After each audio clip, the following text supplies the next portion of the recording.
যারা মুরগির ঘরের ভিতরে মুরগি পালন করবেন তাদের জন্য আমার একটা মুরগির ঘরের ভিডিও। ঘরটা আমি নতুন তৈরি করতেছি, আর অনেক ঘর তৈরি করছি।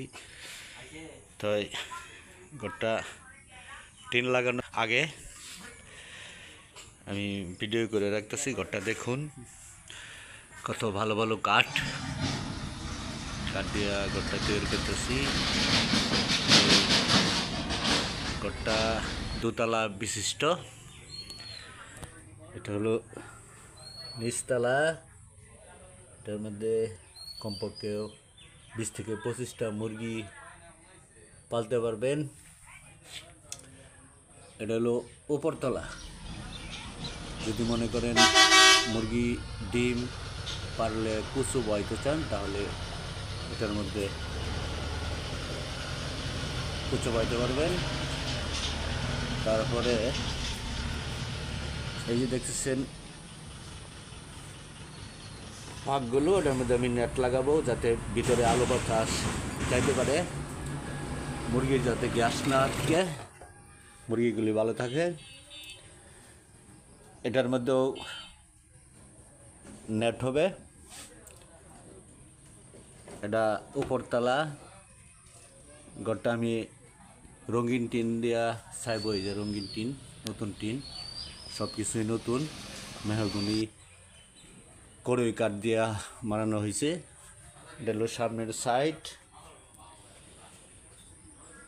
তারপর একটা ভিডিও আবারও আমি যখন টিন দিয়া সব গড়ে ফেলবো, অর্থাৎ ছাই ফেলবো, তখন আরেকটা ভিডিও ছাড়বো। মুরগির ঘরটা অনেক সুন্দর, দেখেন নিখুঁতভাবে তৈরি, মজবুত এবং সুন্দর কাঠগুলি দিয়ে তৈরি করছি। তাই আমার এই ঘর যদি কেউ কিনতে চান, তাহলে ঠিকানা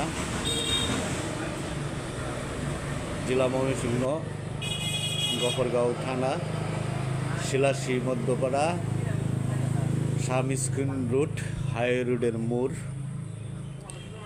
আসলেই এই মুরগির ঘর, কবুতরের ঘর, আনাজ সিলিং হাউসের ভিতর থেকে তৈরি হয়।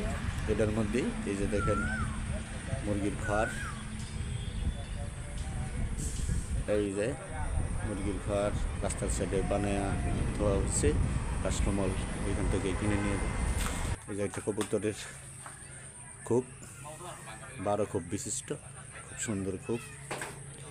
আমাদের মোবাইল নাম্বার, মোবাইল দিয়ে যদি যোগাযোগ করতে চান, তাহলে মোবাইল নাম্বারটি 017404403। এই নাম্বারে যোগাযোগ করলেই আমারে পাইবেন। আল্লাহ হাফেজ, সবাই ভালো থাকুন এই কামনা রেখে আমি আমার ভিডিওটি এখানে শেষ করলাম।